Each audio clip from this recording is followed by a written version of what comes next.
E aí, pessoal, estamos aqui em mais um podcast do Saúde e Evidência. Hoje, um episódio também bem especial. Eu sei que vocês podem dizer, todo episódio é especial. Claro que é, porque no Saúde e Evidência só entram convidados de altíssimo nível. E hoje, doutor Alex, quem a gente tem aqui? Nós temos o Dr. Jason. Eu não posso deixar de fazer a brincadeira, né, Dr. Jason? Não vou fazer, não. Você está cansado desde da infância aguentando essas piadinhas, né? Não cabe aqui. Dr. Jason, é uma honra tê-lo aqui. Eu quero dizer para o senhor que o Saúde em Evidência tem uma história de convidar pessoas com extrema relevância na sua área e que não é mostrado, né? Hoje em dia, né, Jeff? O que a gente mostra muito? É funk, jogador de futebol, o que mais?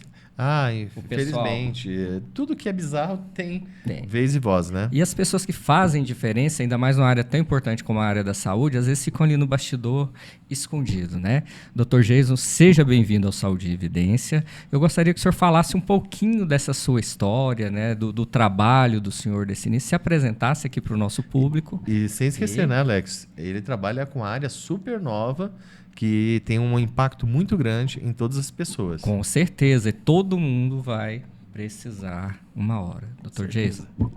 Primeiramente, muito obrigado, né, pelas deferências, meu amigo Jeff, né, meu eterno professor, né, Alex, pelo convite. Né, a gente está à disposição para agregar no que for necessário. Né. Eu sou biomédico, né, de formação. Sou especialista em imunologia clínica e laboratorial, sou especialista em nefrologia também e especialista em gerontologia, né, com algumas habilitações, né, na minha profissão de biomédico, como habilitação em imunologia, habilitação em gerontologia biomédica e habilitação em patologia clínica, que foi a minha primeira área de atuação, né, onde eu atuei, né, e atuo, né, ainda com excelência, porque é uma área que eu sempre gostei muito. Né? Hoje a gente está bastante focado na área da gerontologia, né? Mas a patologia clínica foi os primórdios. Né? Também sou doutor em patologia clínica, atuo hoje junto à Ouvidoria Especial de Atenção à Pessoa Idosa na Assembleia Legislativa, né, do Estado de Goiás. Atuo também, né, como assessor parlamentar, atuo também na docência, né, do curso de medicina na UniGoiás e também como conselheiro do Conselho Federal de Biomedicina. É muita coisa, né, para a gente poder agregar, mas por hora estamos, né, atuando, né, em todas essas áreas. E quem diria, né, Alex? As pessoas falam tanto que a biomedicina não tem saídas, está aí a prova. Um biomédico que é multifacetado, atua em diversas áreas, isso é muito bom para o pessoal que faz biomedicina e também os outros cursos da saúde, para justamente ter essa noção especial que a biomedicina oferece muitos leques. A gente sempre, inclusive, pegando até o gancho, né, você até me perdoa te cortar, mas às vezes a gente ouve muito, né, as pessoas falando, principalmente na biomedicina, né, a gente ouve com muita frequência: eu me formei, estou desempregado, né, eu me formei e não consigo emprego, a biomedicina é isso, a biomedicina é aquilo. A gente sempre fala, né, Jeff, por onde a gente vai, que o profissional ele só fica desempregado se ele não for bem qualificado. Porque se ele investir em qualificação, em fazer a diferença, né, que foi isso que a gente aprendeu na nossa graduação com um profissional que sempre nos ensinava muito isso, né, um biomédico chamado Dr. Jeff Chandler, né, ele sempre ensinava, né, para a gente na sala de aula que a gente precisava de se especializar, né, ser o diferencial que a profissão precisa. E com isso, obviamente, o profissional ele se destaca no mercado. Com certeza.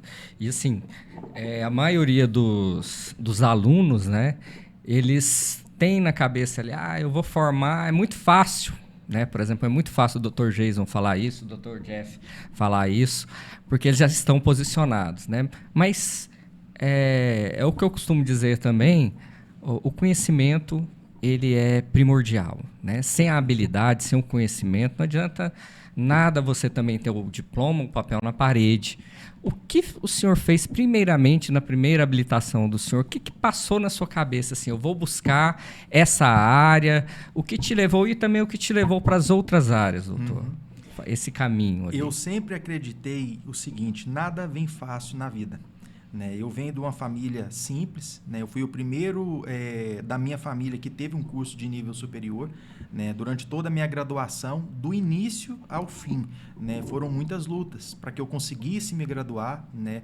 Para que eu conseguisse concluir, né, a minha graduação, especializações e assim por diante. Então, eu sempre dei muito valor nos mínimos detalhes. E eu tinha consciência que eu precisava de me especializar, porque eu não poderia sair daquela graduação sem ter um emprego, sem ter uma oportunidade de emprego, porque eu tinha essa concepção comigo. Eu preciso de me graduar e preciso de ter um emprego para mim poder me sustentar, para mim poder, né, seguir a minha carreira profissional. Então, desde o início da minha graduação, eu comecei a procurar oportunidades, né? E foi em algumas dessas oportunidades que a gente se encontrou, né, eu me encontrei, né, com o Jeff, né, como professor, depois em vários cursos que ele realizava, né, sempre com muita frequência, e a gente foi agregando nesses cursos. É igual eu falo sempre quando eu estou dando aula, eu menciono sobre isso. Às vezes a gente fala assim, olha, para o aluno, né, você precisa de fazer, né, cursos para você poder adquirir conhecimento. Aí o aluno pergunta assim, mas eu não vou conseguir absorver tudo daquele curso que eu faço. É óbvio, com certeza, né, a não ser que ele seja um aluno superdotado, né, mas sempre a gente tira algo de cada curso desse, a gente retira algo ali importante que vai fazer toda a diferença na nossa formação profissional. E assim, né, foi comigo. Cada curso que eu participava, cada palestra que eu ia, aquilo ali agregava no meu currículo, agregava para mim enquanto profissional, né, porque a biomedicina, né, falando da nossa profissão, a biomedicina, ela forma um profissional que ele é praticamente um multiprofissional, porque ela dá condições para que o profissional biomédico ele tenha conhecimento em diferentes áreas. E não foi diferente, né? Então eu tinha essa concepção comigo, que eu precisava de me especializar, de investir na minha carreira profissional, né? E a minha primeira habilitação, né, foi na patologia clínica, que desde quando eu iniciei a minha graduação, logo depois disso eu já consegui, né, uma oportunidade no laboratório de análises clínicas. Então, ali eu investi, né, para poder fazer a diferença, não ser mais um profissional dentro de um laboratório de análises clínicas fazendo um exame ali, né? Eu investi em fazer a diferença naquilo que eu atuava. Era para fazer coleta, então eu queria ser o melhor coletador que tinha dentro, né, daquele laboratório. É para poder fazer um exame de hemograma, para poder fazer a análise de uma lâmina, eu queria ser o melhor profissional que fosse lidar, então, no setor da hematologia. E assim foi como eu me destaquei, né, na patologia clínica. Depois, logo após isso, eu tive, né, o sonho de ser dono do meu próprio negócio, de ter um laboratório de análises clínicas, investir nisso, né, até conseguir. Depois veio a habilitação também em imunologia, né, que sempre foi uma área que eu gostei muito, né? É uma área complexa, mas é uma área, né, que prende muito a nossa atenção. O conhecimento ali é fantástico. Sem sombra de dúvida. Então, eu sempre investi muito, atuei dentro de um laboratório de triagem neonatal e pré-natal durante alguns anos, né? Adquiri muita experiência, né, nessa parte imunológica, né, da triagem neonatal e pré-natal. E, por fim, veio a gerontologia biomédica, né, que eu sempre atuei dentro da gerontologia de forma indireta. Desde o início da minha graduação, eu sempre trabalhei muito, né, e sempre gostei de participar de eventos sociais, né, voltados para populações mais carentes, né, dentro das instituições de longa permanência, né, os antigos asilos, né, as ILPIs, né, e sempre ali de forma voluntária participando, né, com a comunidade, né, com os institucionalizados ali, as pessoas idosas. E, né, foi aonde nasceu essa paixão, né, desse cuidado pela pessoa idosa, né, população que muitas das vezes é extremamente vulnerável. E foi aí que, quando a habilitação da gerontologia, né, surgiu na biomedicina, eu não pensei duas vezes e hoje a gente está aí defendendo ela no país inteiro. Maravilha. É interessante que você falou, Dr. Jason, que você competia consigo mesmo, você queria ser o melhor. No mundo que a gente vive, né, onde as pessoas querem uma ser maior que as outras, que conselho você daria para o profissional em relação a isso? Primeira coisa que eu falo para qualquer pessoa que esteja, né, acompanhando a gente, acompanhando e nos ouvindo. A primeira coisa que a gente tem que ter é confiança em nós mesmos. Se você não acredita em você, quem vai acreditar? E isso foi a primeira coisa que eu aprendi. Eu tinha que confiar em mim, eu tinha que acreditar que eu tinha potencial, né? Que eu tinha que buscar algo, porque é lógico, né? Eu aprendi que do céu só cai chuva e avião velho, né? Então, a gente tem que ir atrás, né? Nada vai cair de graça nas nossas mãos, né? Então, o conselho que eu dou para quem está acompanhando aí, que talvez tenha essa dúvida, acredite em si mesmo. Porque as oportunidades, elas sempre vão surgir. Mas se você não estiver preparado para poder agarrá-las, elas vão surgir, vão passar e você vai ficar ali de mãos vazias. É interessante isso, né, Alex? Porque, quando fala assim, acreditar em si mesmo. Hoje a gente vive num mundo em que as pessoas se autovalorizam demais, né? E tem que tomar cuidado com isso, porque eu posso achar que eu sou o melhor profissional do mundo e, na verdade, eu estou fazendo bem a quem? Né? E que fique bem claro, né? Que a gente tem que entender o seguinte: quando a gente fala em acreditar em si mesmo, né, tem que ser com os pés no chão, né? A gente tem que trabalhar dentro da realidade que a gente está inserido ali no contexto. E, principalmente, algo que eu carrego comigo desde o início: humildade. Sim. Não somos nada, né? Não seremos nada. A gente tem que ter essa visão. Tem muita testa oleosa achando que é mente brilhante, né, doutor?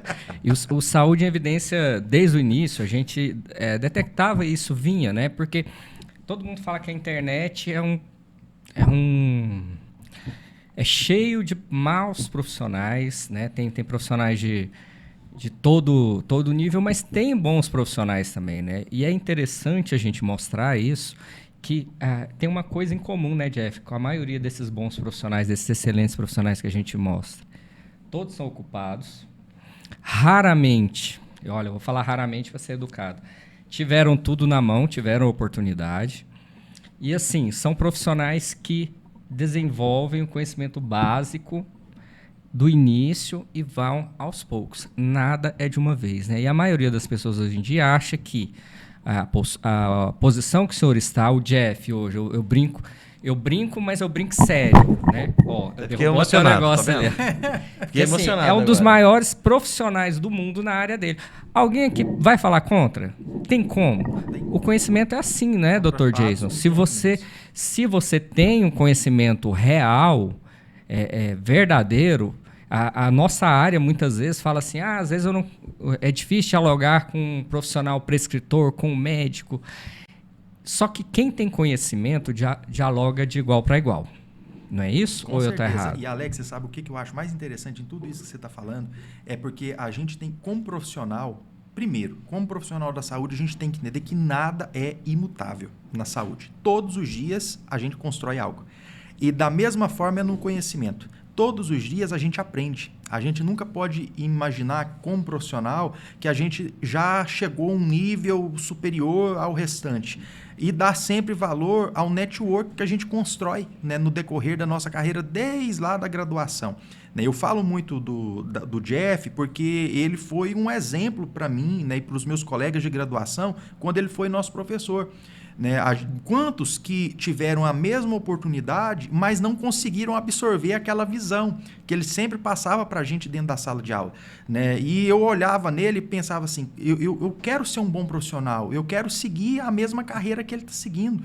Né? Por mais que eu sempre fui um grande apaixonado pela perfusão, e até hoje, uns 18 anos aí que a gente se conhece, eu nunca participei de uma cirurgia cardíaca para nem acompanhar, né? Porque por mais que era uma área que eu sempre tive uma paixão muito grande por me espelhar nele... Mas o convite já foi feito muitas vezes. Várias vezes, né? Eu decidi seguir por outras áreas, mas eu absorvi aquilo que ele passava, né? Aquela visão profissional que ele passava. Em momento algum eu pensei assim, falei assim, mas eu posso ser melhor. Não, a gente tem que agregar. Todo mundo contribui de uma forma diferente na nossa trajetória. Né? Desde as pessoas mais importantes até as pessoas mais simples, elas podem contribuir com a nossa formação profissional. E é muito bom ouvir isso, né, Alex? No mundo em que hoje todo mundo tenta ser o melhor, maior, enfim, esse caminho da humildade eu sempre pactuei e acho que é o melhor. Com certeza. E no mundo que a gente vive, conhecimento muitas vezes é tido como arrogância, né? A gente precisa tomar muito cuidado com essa linha tênue, né? Entre sabedoria, humildade e também não parecer arrogante, perto das pessoas, né? Sem sombra de dúvida. Até porque na saúde, principalmente quando a gente lida diretamente com o paciente, imagino que o Dr. Jeff já deva ter passado por isso várias vezes, né? Assim como eu na patologia clínica, então nem se fala. A gente lida com vários tipos de pessoas. A gente lida desde o nosso paciente, que pode ser uma pessoa extremamente instruída ou uma pessoa extremamente leiga no que diz respeito, né, a assuntos referentes à saúde. A gente lida com um profissional clínico, né, e tantas outras pessoas, da mesma forma, né, o Dr. Jeff. E nem todo mundo tem o mesmo grau de instrução. Né? O que vai adiantar eu falar com o meu paciente usando termos extremamente rebuscados, né, ali inerentes da minha profissão, que ele não vai compreender? Né? Igual quando a gente vai orientar um paciente sobre um preparo de um exame. Se eu utilizo termos extremamente restritos, ele não vai compreender nada e vai fazer tudo errado. Né? Da mesma forma, um paciente, né, eu imagino que um paciente ali no pré-operatório, né, quando o perfusionista vai passar essas orientações, no pós-operatório, então, com certeza, às vezes a gente tem que alterar, né, moldar o nosso vocabulário para atender às necessidades daquele paciente, de forma que ele possa compreender aquilo que a gente está falando. E, infelizmente, às vezes a gente vê muito, né, no nosso convívio, né, no dia a dia, às vezes a pessoa ela acha que palavras rebuscadas e difíceis é o que mostra o nível intelectual. De conhecimento, realmente. E não é, esse fato não é verdade, né? Isso, é muita forma e pouco conteúdo, né? Foi até o assunto que a gente falou um pouco ali da estética, né, Jeff? Isso, no programa, não perca, eu tenho um programa excelente falando sobre estética com a doutora Juliana está aqui no nosso canal. Isso. E Dr. Jason, nessa sua trajetória, né? A gente já falou ali mais ou menos o caminho, né? E conta uma história, alguma coisa que pode exemplificar ali o que o senhor tenha passado, né? Alguma história nessa transição que espelha bem o que é a biomedicina. Eu acredito, assim, histórias são várias, né? Na biomedicina, eu brinco que se eu for colocar da minha graduação até hoje, dá um livro. Ou até mesmo uma novela, talvez até mexicana, de tantos fatos e eventos que já, né, aconteceram. Mas vai ter drama, comédia, terror, suspense? Desde acidente menos de ônibus, ficção, né? Até pontos felizes, pontos dramáticos, aconteceu de tudo. Né? Durante a minha graduação, eu não morri por um milagre, num acidente que a gente teve no ônibus que transportava a gente, né, para a faculdade. Então, assim... É importante dizer isso, que o pessoal saiba, você morava em uma cidade e fazia faculdade em outra cidade, né? Justamente. Quantas pessoas estão vendo esse vídeo aí que passa por isso também, né? Às vezes eu saía da minha cidade, me deslocava para onde era a cidade onde eu fazia minha graduação. Uma distância, só para o pessoal ter noção de quantos quilômetros? Uma distância mais ou menos de uns 60 e poucos quilômetros que dava, né? Hoje já abriram outras vias, né?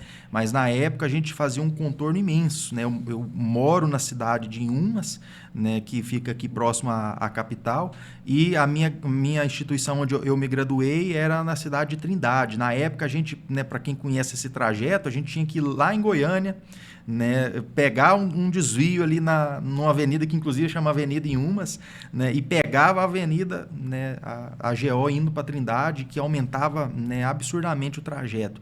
Então, nesse trajeto, né, a gente sofreu acidente, né, a gente passou por vários apuros, porque não era fácil. Né? Quando eu comecei a minha graduação, eu iniciei de manhã, né, no período matutino. Depois, devido às necessidades financeiras, eu falei, não tem condição, eu preciso de arrumar um emprego. Então, logo eu já consegui um emprego e passei o meu curso para a noite. Então, eu trabalhava o dia todo, né, saía correndo do laboratório, porque eu saía do laboratório, 30 minutos depois o ônibus estava no ponto, né, para poder pegar ali os alunos que ficavam naquele ponto ali, para levar para a instituição. Então, se eu atrasasse 5 minutos, eu não conseguia chegar a tempo. Né? Às vezes eu corria em casa, trocava de roupa, tomava um banho, e às vezes nem tempo de trocar de roupa não tinha, do jeito que eu estava, eu já saía do laboratório e ia para o ponto. Então, assim, são lutas. Né? Durante toda essa trajetória, a gente vivenciou várias situações que nos marcaram. Eu acredito assim que, para a gente, enquanto profissional da saúde, no início de tudo, uma das cenas que mais marca a gente é o primeiro paciente que a gente vivencia, ele presencia ele indo a óbito.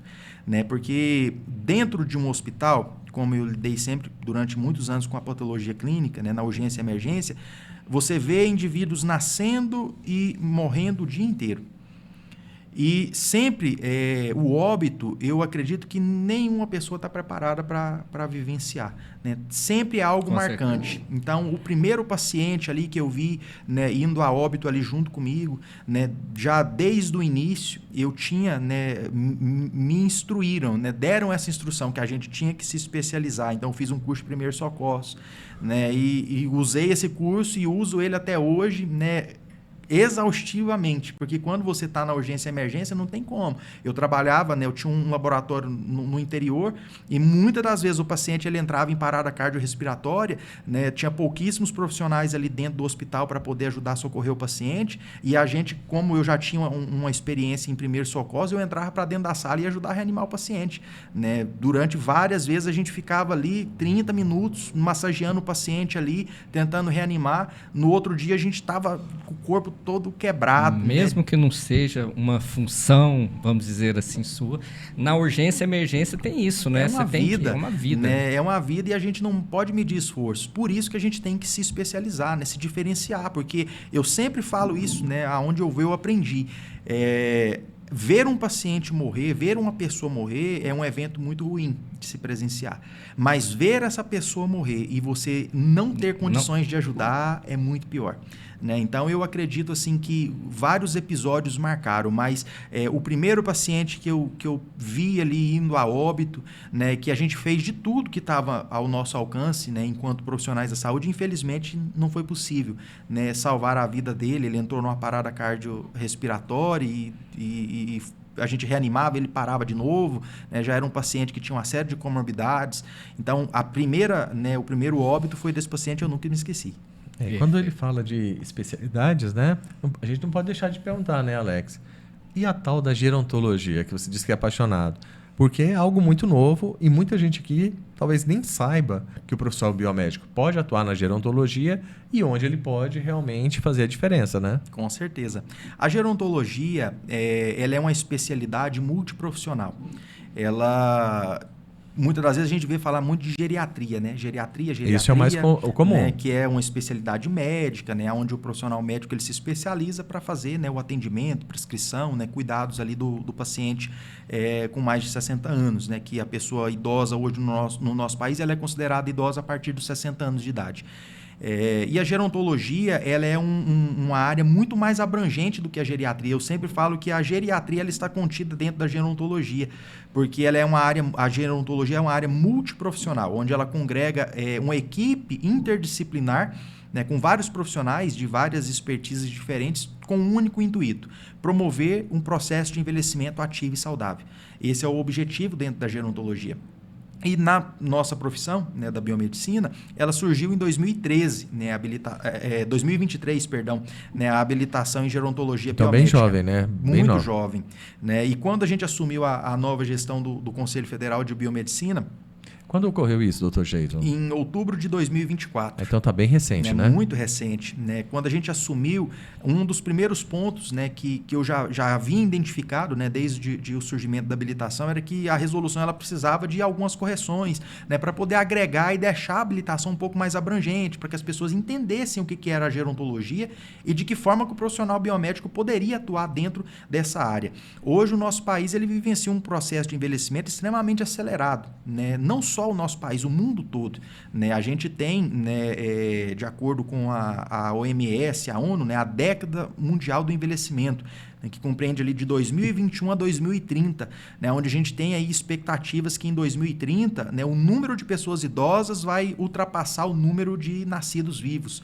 Que é uma boa notícia, né? Significa que mais gente está vivendo. Aumentou muito a expectativa de vida, né? Hoje a gente, no nosso país, a gente tem uma expectativa de vida de aproximadamente 76,3 anos, né? Levando em consideração o sexo masculino e feminino. A nível mundial, a gente tem uma expectativa de vida em torno de 73, né, anos também para indivíduos, né, do sexo masculino e feminino. Então, aumentou muito essa expectativa de vida. né? E com esse aumento da expectativa de vida, surgem desafios, né? Que se a pessoa ela vive mais, mas ela não vive com essa característica, né, do envelhecimento ativo e saudável, a tendência é que ela envelheça de uma forma patológica, ela envelheça e apresente comorbidades, né, doenças crônicas. Então, a gerontologia ela surgiu com esse intuito, né, de fortalecer essa visão do envelhecimento ativo e saudável, em estudar o processo de envelhecimento em suas múltiplas complexidades, né, nível biológico, psicológico, social e assim por diante. Quando ele fala do envelhecimento e a tabela do Brasil coloca uma pessoa idosa a partir de 60 anos, né? Isso reflete muito o estilo de vida que ela teve e tudo mais, né? Com certeza. Aí, Alex, você foi assistir outro dia lá o Tom Cruise, da Missão Impossível? Fui. Né? 62 anos de... eu também fui. É porque ele tem 62 anos. Então você tem o exemplo de um idoso que está fazendo filme de ação com 60 anos. Mas essa realidade não é de todo mundo.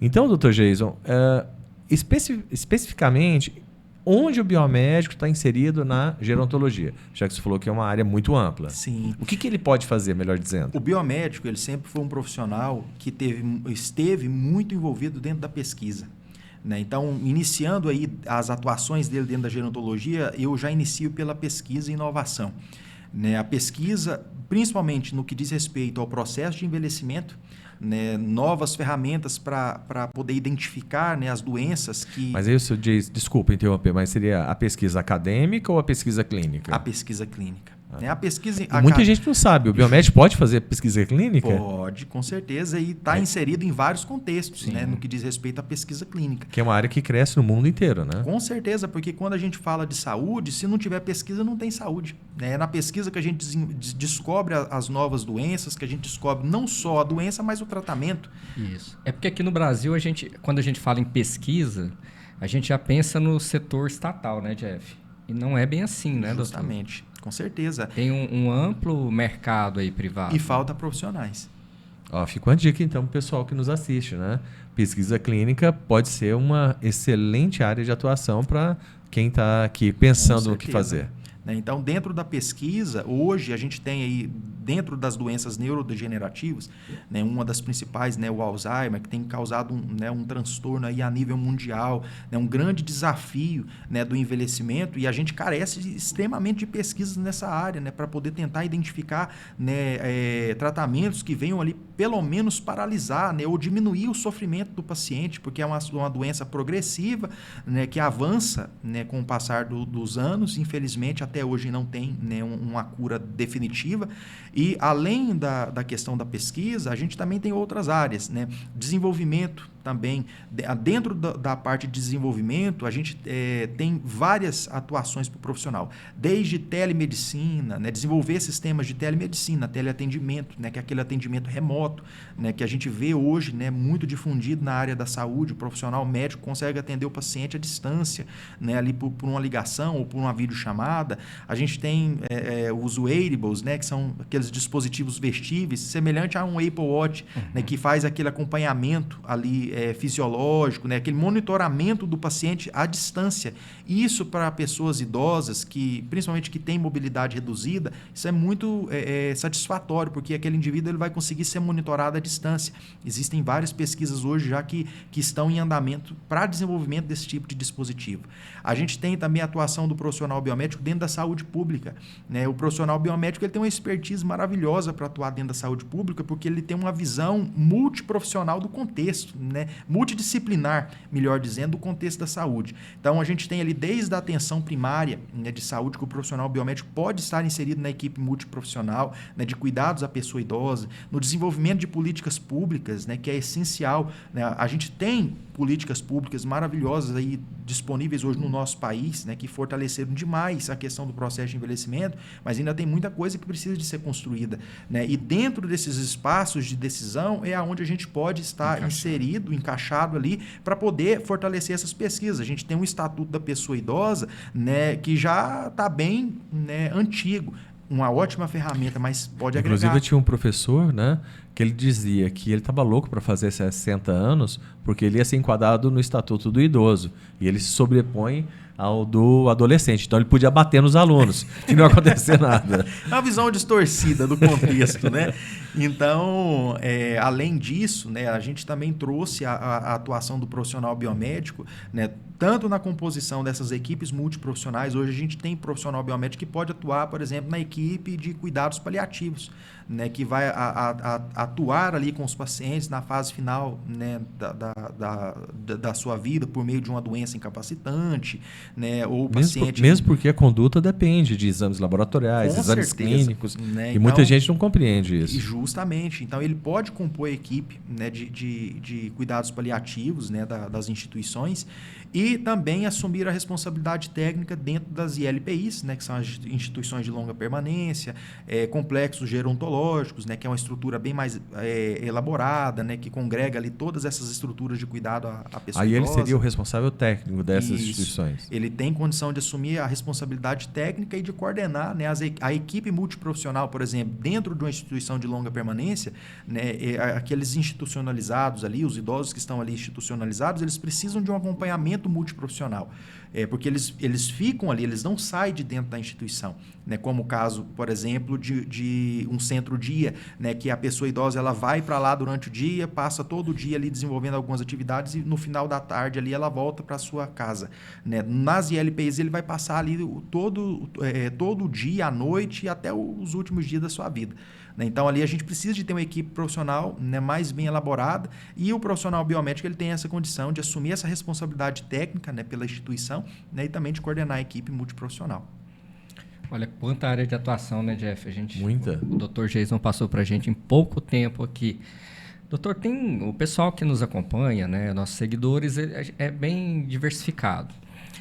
Tem pessoas que não têm esse conhecimento técnico que a gente tem os estudantes também que estão entrando, sim, né? Por que o exame do idoso, eu vou falar exame, mas os marcadores, qualquer marcador de doença, uhum, de situação clínica, ele tem que ser diferenciado para o idoso? Imagine só, vou dar um exemplo, né, bem prático.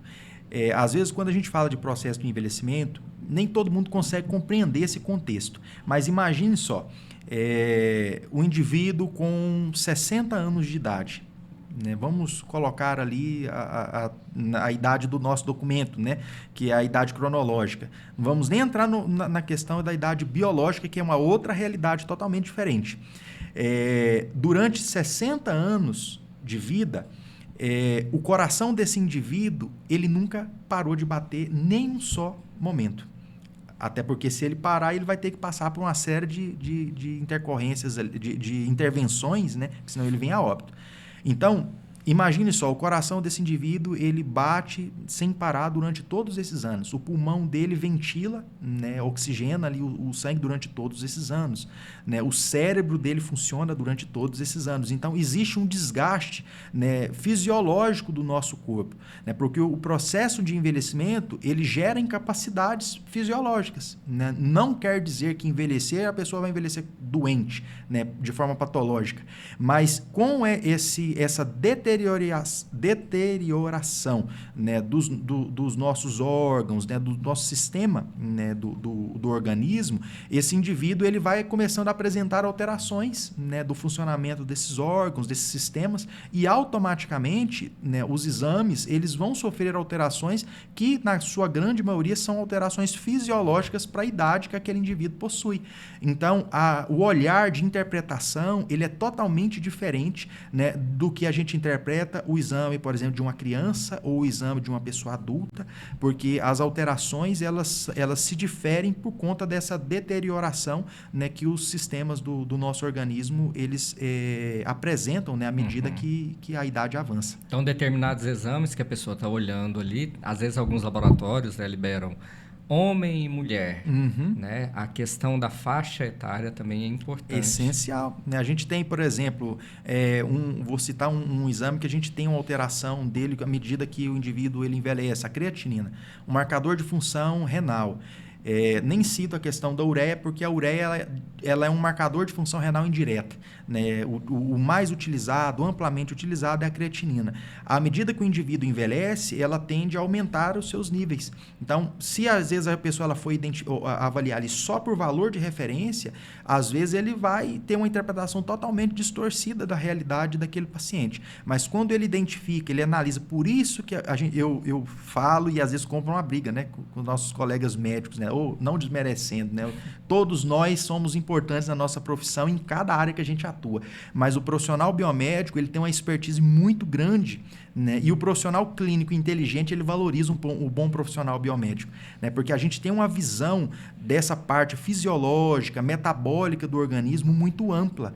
Então, ele consegue contribuir para poder auxiliar ali no atendimento daquele paciente, né, para poder passar ali a experiência profissional dele para o clínico, né, para o clínico poder repassar nessas alterações para o paciente. Então, né, como a gente citou a questão da creatinina, à medida que o indivíduo envelhece, ele vai aumentar os seus níveis de creatinina, principalmente se ele não tiver um hábito de vida saudável. Né, ela vai alterar. E a interpretação desse exame ela é totalmente diferente do indivíduo, né, mais jovem, até mesmo de uma criança. Né? Mas quando o senhor disse sobre a questão do médico e o biomédico, né, tem que lembrar que durante o curso de medicina, a grande maioria dos médicos formados, eles têm professores biomédicos, né? Justamente. Inclusive, né, bem lembrado, a profissão, né, do profissional biomédico, ela surgiu com um foco inicial justamente na docência dos futuros médicos. Né, a criação da biomedicina ela surgiu focada basicamente na docência e patologia clínica. Né? Então, eu acredito que é muito difícil um profissional médico que não passou durante a sua graduação por um profissional biomédico. Isso é muito interessante. E a gerontologia, que ela é muito jovem, 2023, e passou por uma atualização, como o senhor falou, Dr. Jason, tem muitos profissionais biomédicos atuando ou ainda os biomédicos, os alunos, os profissionais já formados ainda não descobriram essa área? É uma área que ainda necessita de muitos profissionais ainda. Hoje, no nosso país, o último levantamento que eu fiz, no país todo, a gente tinha cerca, se não me falha a memória, de 27 biomédicos habilitados em gerontologia biomédica. Num país de mais de 200 milhões? Mas eu não tenho informação precisa, mas só assim de senso comum e de leitura. Áreas de atuação e proteção da pessoa idosa cresceram muito nos últimos anos nas prefeituras de modo geral, não é isso? Cresceram, inclusive, porque quando a ONU e a OMS promulgou essa década mundial do envelhecimento, né, isso foi amplamente difundido em todos os países, porque o intuito dessa década do envelhecimento é preparar os países, né, os estados, os municípios, para esse processo de envelhecimento acelerado, né, porque o nosso país, por exemplo, não estava preparado para essa evolução, né, desse processo de envelhecimento no contexto nacional. Então, hoje, fala-se muito sobre o processo de envelhecimento, vida ativa, saudável, mas muito ainda precisa de ser construído, porque fala-se muito, mas na prática são poucas atitudes ali que fazem realmente, de fato, a diferença. Então, hoje a gente precisa muito de profissionais que atuem dentro dessa área. Se a gente faça é simples. É só a gente fazer o levantamento da quantidade de médicos geriatras que a gente tem, por exemplo, no nosso país. É extremamente reduzido. Extremamente reduzido. Né? Em vários estados, achar um médico geriatra é a coisa mais difícil do mundo, porque pouquíssimos profissionais querem atuar dentro da geriatria ou dentro da gerontologia. E isso hoje surte um efeito, né, catastrófico, porque imagina um processo de envelhecimento extremamente acelerado, uma população extremamente volumosa como a gente tem aqui no nosso país e pouquíssimos profissionais com a expertise para poder atuar na área. Então é uma área extremamente promissora. Né? Na revisão que a gente fez na resolução agora que foi publicada da habilitação da gerontologia biomédica, né, pelo CFBM, durante o processo da revisão, né, eu até mencionei com os nossos colegas, eu tenho a plena convicção convicção que ainda muitas outras, né, oportunidades vão ser agregadas dentro da gerontologia biomédica, porque à medida que esse processo de envelhecimento ele avança, vão surgindo outras demandas, novas necessidades. Então eu tenho a plena convicção que em breve a gente vai estar aqui de novo falando de mais outras áreas, né, de mais inovação, de mais novidades dentro da gerontologia biomédica, sem dúvidas. Então, resumindo, hoje, pegando a esfera pública, as prefeituras, o Estado, ele acaba tendo uma preocupação de ter esse profissional no seu quadro e não tem gente formada para isso. Justamente, né? Porque, como inclusive, Alex, você colocou um ponto extremamente importante, lidar com a pessoa idosa não é um desafio fácil. E quando eu digo que não é um desafio fácil, é por conta da quantidade de intercorrências que esse paciente pode apresentar. Então, se o profissional ele não tiver uma boa formação, né, e uma boa capacitação, ele vai se perder em todo esse processo. E imagina a atuação, por exemplo, em um órgão público, né, ou numa esfera municipal, ou numa esfera estadual, onde aquele indivíduo, aquele profissional, ele vai estar tomando decisões por uma população inteira. Então, ele necessita de ter capacitação, de ter condição profissional de exercer bem a sua habilitação, né, a sua profissão, porque senão ele vai colocar a vida, né, de uma população inteira em risco. É uma situação totalmente diferente quando o indivíduo ele atua, por exemplo, dentro de um consultório, que ele vai atender ali uma população, né, mais restrita, específica, e quando ele atua numa esfera pública, ele toma decisões para uma sociedade inteira. Então, por isso que a gente precisa de profissionais qualificados para poder, né, atuar nessa questão da pessoa idosa. Certo. Doutor, eu acompanho toda a parte editorial de Saúde e Evidência e a gente agora está retornando com a publicação dos artigos, né, em forma de news, são as notícias, artigos dos nossos colunistas, as colunas, e submissão de artigo, que é a terceira parte. Bom, mas trabalhando junto com essa parte de notícias, eu vi uma notícia da seguinte forma: o ser humano que vai viver até 150 anos já nasceu. É lógico que a gente tem todo um sensacionalismo ali em cima. Mas isso traz uma pergunta. O senhor falou em gerontologia, geriatria. A gerontologia e a geriatria, ela vai trazer qualidade de vida ou ela vai estender o período dessa vida? Qual que é a diferença? Porque tem muita gente que acha, né, que vai ser talvez ali um estendimento, né? Um estendimento. E qual que é a opinião do senhor? A qualidade de vida é o que a gente já praticamente pratica hoje, né? É o que a gerontologia, a geriatria pratica hoje, né? Promover qualidade de vida para esse indivíduo, né? Fazer com que o indivíduo, né, a pessoa idosa, ela possa viver com qualidade, né, e com capacidade, porque esse é um dos grandes desafios que a gente tem dentro da gerontologia, porque a pessoa idosa ela precisa de estar inserida no contexto, né, onde ela convive ali de forma ativa. É por isso que a gente usa esse termo de ativo, né, envelhecimento ativo e saudável, porque envelhecer saudável é uma coisa, envelhecer ativo é outra coisa totalmente diferente.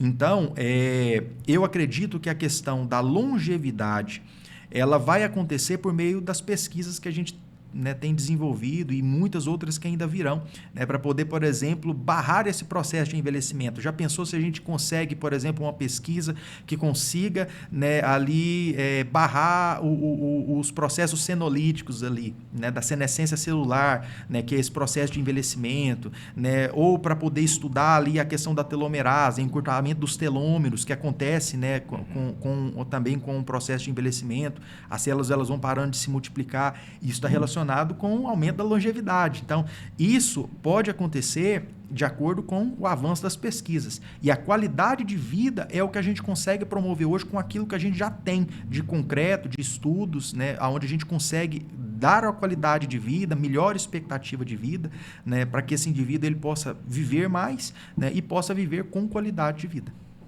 E sem sofrimento, né? Que muita gente vê os pacientes mais idosos como a questão do sofrimento, né, pela idade. É igual assim, vou te dar um exemplo.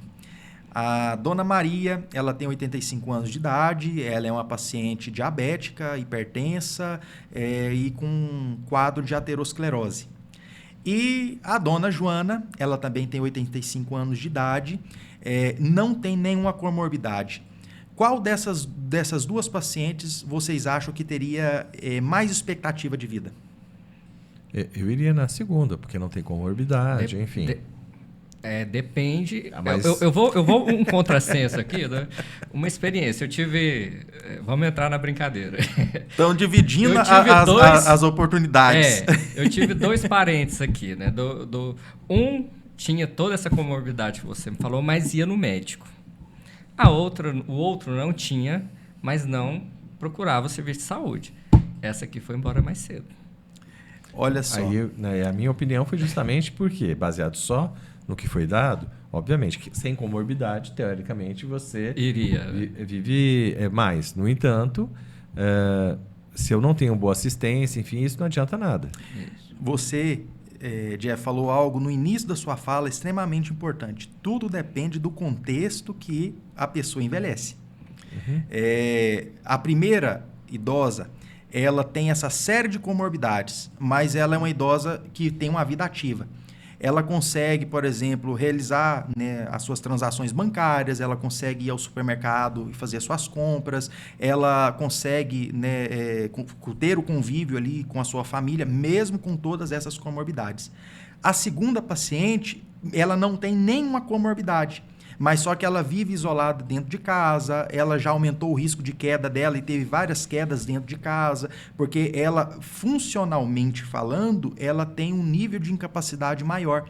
Ela não tem comorbidades, mas o contexto ao qual ela vive isolado aumenta o risco, né, de sarcopenia, o risco de quedas, né, de evoluir ali com síndromes geriátricas e que certamente levará ela a óbito muito mais cedo, né, do que a primeira paciente que tem uma vida totalmente ativa, né? Então, quando a gente fala nesse contexto, a gente tem que levar em consideração qual que é a forma que essa pessoa ela envelhece, né, e de que forma que ela participa do contexto, né, porque isso influencia diretamente. Perfeito. E a saúde mental, onde entra nisso tudo? Isso é um ponto extremamente importante, porque o indivíduo ele pode envelhecer de várias formas diferentes, né? Desde o seu aspecto biológico, social, psicológico. E quando a gente fala dessa questão psicológica, é um assunto extremamente delicado, porque às vezes a pessoa ela envelhece fisiologicamente, mas a mente dela não consegue acompanhar esse processo de envelhecimento. Ela não consegue acompanhar, por exemplo, os impactos sociais que vêm com o envelhecimento. Porque, por conta da própria questão do idadismo, né, a questão do preconceito etário que a sociedade ainda possui contra a pessoa idosa, coloca a pessoa idosa como uma pessoa que não tem mais como contribuir para o contexto social, que não tem como participar mais, né, coloca ali uma pessoa idosa como se ela fosse totalmente incapaz. E quando a pessoa ela envelhece e ela começa a enfrentar esses estigmas que ela encontra no dia a dia, na rua, né, ou às vezes em um local onde ela vai, isso mexe muito com o psicológico do indivíduo, porque ela pode adquirir essa mentalidade de que ela é um ser inservível para a sociedade. E muitas das vezes essa pessoa idosa ela pode desenvolver outros quadros, né, como a questão da depressão, né, e assim por diante. Porque todo esse contexto ele pode gerar o isolamento, que inclusive é uma das 7 síndromes geriátricas que a gente tem, né? Os grandes gigantes da geriatria e gerontologia. A questão do isolamento, que ao se isolar, né, ela vai acabar aumentando ainda mais a chance de declínio, né, declínio cognitivo, e que está diretamente relacionado com essa questão, né, psicológica. Sim, até vi, Jeff, no Japão, né, que tem expectativa de vida enorme, esse processo do abandono dos idosos está refletindo na questão da expectativa de vida. Isso às vezes, por exemplo, a pessoa ela envelhece, né, como a gente citou aqui recentemente, ela vai tendo, né, danos múltiplos nos seus sistemas. Então, ela vai ter uma dificuldade maior na sua acuidade visual, né, dificuldade para poder enxergar, ela vai se locomover com um pouco mais de dificuldade. E nesse ritmo acelerado que o mundo vive, às vezes nem todo mundo tem paciência, né? Tem paciência para esperar uma pessoa idosa se deslocar né? Porque ela se desloca com mais lentidão, né? Na grande maioria das vezes, se ela não envelheceu ali, ela não tem esse acompanhamento ali do envelhecimento ativo e saudável, ela tem dificuldade de se deslocar. Então, às vezes a pessoa ela vem ali logo atrás daquela pessoa idosa e ela quer passar na frente, às vezes empurra, né, a pessoa idosa. Ou às vezes a pessoa idosa ela tem dificuldade de enxergar, ela vai fazer a leitura, né, de um texto, de algo ali que ela precisa de ler, ela não consegue enxergar, a pessoa vem e toma o papel da mão dela para poder ler, né, e tentar acelerar aquele processo ali. E isso na mente da pessoa idosa cria, né, uma confusão muito grande, porque a pessoa ela vai agregando isso como, eu sou incapaz, né? Eu não sirvo para nada, olha, eu não consigo nem ler mais um papel, eu não consigo nem me deslocar. A pessoa, por exemplo, acontece com muita frequência, a pessoa idosa vai atravessar uma faixa de pedestre. A gente vê o ritmo frenético que a gente tem hoje, né, no trânsito. Então, às vezes, ela vai ter mais dificuldade para atravessar aquela faixa, ela vai atravessar de uma forma mais lenta. E aí, infelizmente, às vezes, né, alguns motoristas ficam buzinando ali, né? A pessoa ela está atravessando com dificuldade e o motorista fica ali buzinando, achando que a pessoa está com lentidão, mas não é. É porque é uma questão, né, de dificuldade de locomoção, né, que também se encaixa em uma das 7 grandes síndromes geriátricas. E isso tudo gera, né, toda essa questão de dano psicológico no indivíduo. E nessa sua atuação, Dr. Jason, podia falar um pouquinho o seu trabalho do dia a dia junto à Assembleia, né, que o senhor trabalha, nesse quesito? Na Assembleia Legislativa, né, a gente atua em conjunto com o deputado estadual Ricardo Quirino, né, que abraçou essa pauta da pessoa idosa no estado de Goiás. E você está na ouvidoria também, né? Isso. Então, dentro da ouvidoria, né, a Ouvidoria Especial de Proteção à Pessoa Idosa do estado de Goiás, a gente recebe das mais diversificadas demandas relacionadas à pessoa idosa. Desde violação de direitos à violência física, a fraudes financeiras. Então, a gente tem uma equipe, né, multiprofissional, né, constituída, né, por profissionais da saúde como eu, né, profissionais da assistência social, profissionais do direito, para poder promover esse aconselhamento, né, para a pessoa idosa e também direcionar, né, as demandas, como o caso das denúncias, né, para outras esferas competentes, né, dentro da rede de proteção à pessoa idosa. E, obviamente, né, atuando, né, nessa área profissional, a gente também tem condição de nortear as políticas públicas que acontecem. Lembrando que a gente está dentro de uma casa de leis. Então, projetos de leis vão ser criados ali, né? Dentro da Assembleia Legislativa do Estado de Goiás tem a Comissão de Atenção à Pessoa Idosa. Então, todos os projetos de lei que versam sobre a pessoa idosa têm que passar pela Comissão de Atenção à Pessoa Idosa. Então, com isso, a gente tem a oportunidade de poder contribuir com a nossa expertise profissional, né, para que esses projetos de lei eles possam ser mais abrangentes, né, que eles possam atender às necessidades da população, né, da pessoa idosa, né, gerando mais inserção, né, dessa pessoa idosa no contexto social em que a gente tem, né, aqui no nosso estado de Goiás. Perfeito, Dr. Jason. Alex, dava pra gente ficar conversando aqui por horas, né? Por horas, e eu tô impressionado, mas não tô...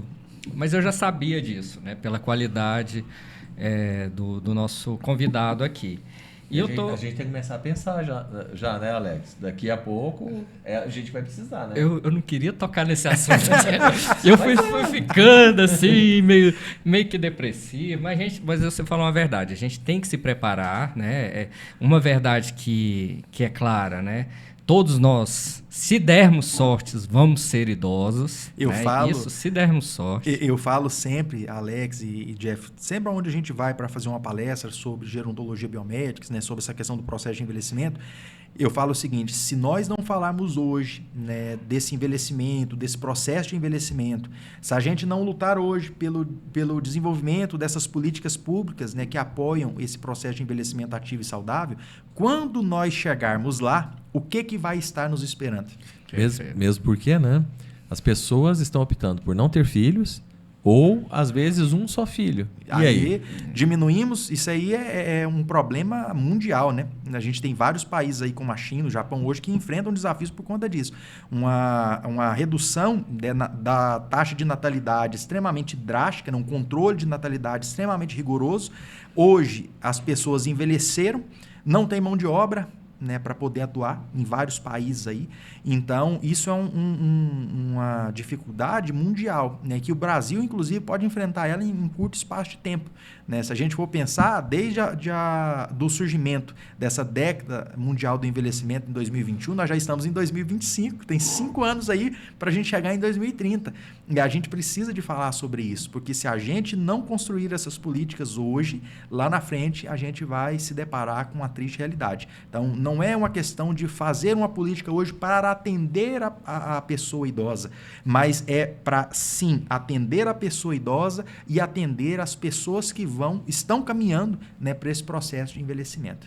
Maravilha. E assim, realmente o Dr. Jason me tocou esse nosso bate-papo aqui.